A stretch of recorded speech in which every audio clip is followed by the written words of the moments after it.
Okay, today we're going inside Santa Monica's newly opened Net Zero City Hall East expansion project. I'm joined by two members of the engineering design team behind this really cool building in California. We have Julian Parsley, principal and mechanical engineer with Buro Happold, and Kathleen Hetrick, senior sustainability engineer with Buro. So this project is net zero, but just last week, news came out about it earning Living Building Ready recognition. Julian or Kathleen, do you want to jump in to briefly talk about what this means for this project? I know Living Building Challenge, it's quite a lift to earn a recognition like this. Kind of what does it mean for the project? Yeah, sure. And I think a lot of people, in the audience know that Living Building Challenge is a really big deal, right? And as the most rigorous sustainability certification system, Living Building Challenge relies on that 12 months of performance data, right? That's what separates it from a lot of other sustainability frameworks. And, you really got to show the quantifiable evidence towards achieving net zero energy and, your net zero water status. But the LBC Ready designation, it's a new thing for ILFI, and it means that the project has been reviewed by a third party for being on target to meet, all of the requirements kind of separate from, the energy and water data. So that's everything from ensuring that we've got biophilic design throughout the project, that we've, done our air quality testing, we've, implemented the urban agriculture, but it's also a review of all of our engineering drawings to make sure that all the great things we've been shouting about, are actually baked in. So it's a great win for the project to pass this hurdle. As editorial team, we're constantly trying to track adoption rates or interest in these various ratings programs. Where does sort of Living Building Challenge fit in right now? Is it sort of the cream of the crop, the most difficult achievement? I think I would phrase it as it's the certification and the level of sustainability that we urgently need to be doing. It really is the way forward. Anytime anyone talks about regenerative design, climate emergency, this is what we need to be doing as engineers, full stop. I think that's just my personal opinion, but that's the kind of change that we need in the industry. And it's the kind of change that, we need from a public health impact as well, right? So I think myself and Julian both have worked on a couple of projects. We've done feasibility studies for Living Building Challenge, but this is the first one, especially from, the amazing leadership of the city of Santa Monica to undertake something like this and, and pave a way for other municipalities to consider this. It really is a great project in a lot of those ways. And I'm really hoping that we start to see, whether it's,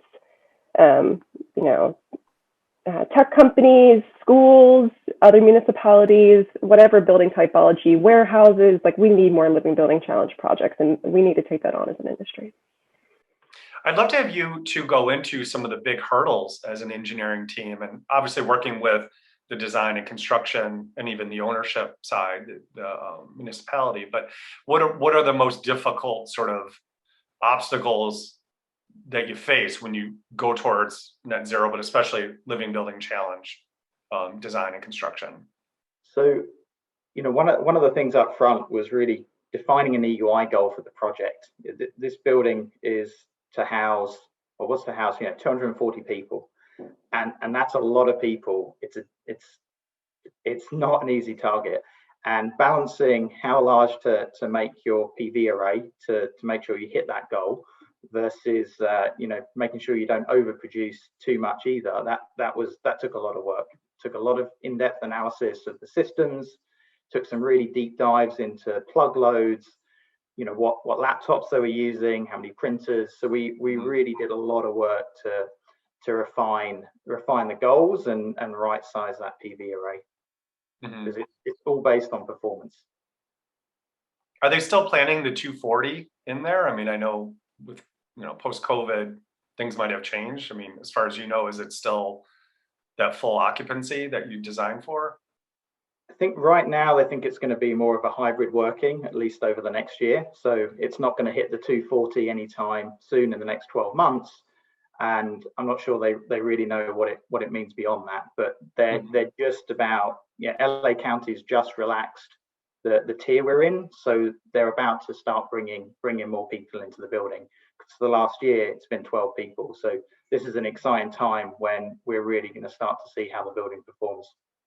This project has some really cool water conservation, water efficiency features, composting toilets, reuse of rainwater for potable water. Can you talk about some of the neat features of the project and maybe a few challenges that went into like executing composting toilets? I mean, we haven't written about them in at least a decade. So what's new with composting toilets, and how'd you make it work for this project? Yeah, so I think part of the challenge at the beginning was just we didn't know what we didn't know. So it's a big learning curve that goes across all the everything we had to deal with. So the vendors were really helpful for us to understand the technologies, understand how to minimize the odor risks, because everyone's concerned that it's going to smell. So there's a lot of thought and care that goes into alarms, the ventilation strategy, and just the detailing of that. So that took a lot of hard work. The permitting process though as well, that was something that when we started, LA County didn't have their recycled water guidance available. So we were just getting the project started as they were developing those standards and the permitting process for grey water. So everything we did was a first at the time. And that is a lift as you're trying to figure out, which is it the city, the county, the state that has jurisdiction and over what. That took a lot of work to figure out. But someone has to go first, and this starts to pave the way for other projects to do grey water recycling, to do composting toilets, and it just proves what's possible. Mm-hmm. And then reuse of the rainwater, how does that system work? Can you kind of explain that a little bit? Yeah, so there's a 40,000 gallon cistern below the building. So we capture rainwater from the building roof, from the PV on the site. That all goes to a cistern below the building. That's continuously circulated. It's filtered through carbon filters,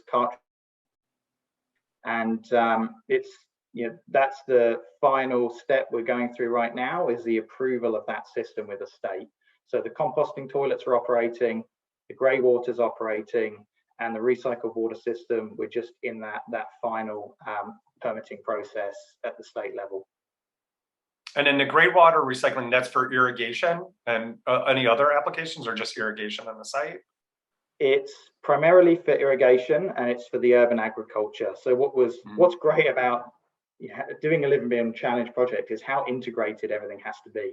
So the water budget that the landscape architect had to work with for the urban agriculture component was dictated by how many people we thought were going to shower in the project and how much grey water we had. So there's a lot of synergies between all of the disciplines across everything we're doing. Any excess grey water will feed the public safety building next door, or the irrigation in front of City Hall, if we have extra beyond our project. How many toilets are in this building? I'm just curious. So there's about 18 water closets in the building, and there's 6 compost bins in the basement that collect all of that. Oh wow! Okay. So all of the water closets are stacked across the 3 levels, and everything goes down the chutes and collects in the basement below. Okay, so all 18 are sort of tied together into the system. Yeah. Okay, got it. Very cool stuff. And then what other cool features? Like, what are your favorite features besides what we talked about in the building? I mean, there's really, this interview doesn't do it justice. It is such a cool project, but I'd love to get your sense as 2 engineers worked on the project. What did you walk away with? Like, wow, that was cool. I can't believe we were able to execute that. We really pushed the boundary on how we could integrate natural ventilation, which has automated windows, with the radiant slab, cooling with phase change material, where we really had to extend the range of the natural ventilation to meet our UI goals. So integrating all of those components, we really pushed the limits. We've got a lot of exposed concrete for exposed thermal mass that we can cool at night. Anywhere that we have exposed concrete, we have radiant cooling, and anywhere we couldn't have exposed thermal mass, we have phase change material in the perimeter walls, in the interior partitions, in ceilings, and the phase change will absorb heat in the day and it will release it at night. So that allows us to help cope with any really hot summer years where we might have a bigger cooling demand and maybe natural ventilation is less effective, and it's a real buffer for those peak times and any warming that we continue to see. Are there any other takeaways or lessons from this project that you as an engineering firm will apply to other projects, other clients that you have? I just say, just like listening to Julian talking about the radiant cooling, the mixed mode ventilation, the great integrated approach to the urban agriculture with gray water. But you hear all these technical elements, and one of the coolest things to me about the project is not only do they function and do their job for our net zero energy and our water budgets and everything that we have to do on the performance side, but as a team, the design team, the sustainability team, the owners, the construction team, the subcontractors, the construction workers on the ground, everybody also had to come together to make sure that everything from the MEP products to the finishes to the structural elements had been reviewed for the materials pedals. So, with the idea of like reducing embodied carbon, but also, kind of that key feature of the Living Building Challenge, which is no redless materials in your building products.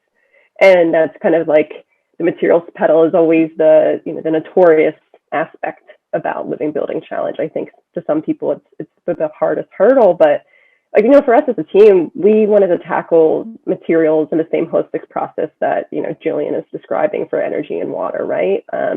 We wanted to not just be like an administrative process that, just kind of was a, kind of a sore thumb, this thing that was just this hurdle we had to get through. We really grabbed onto it.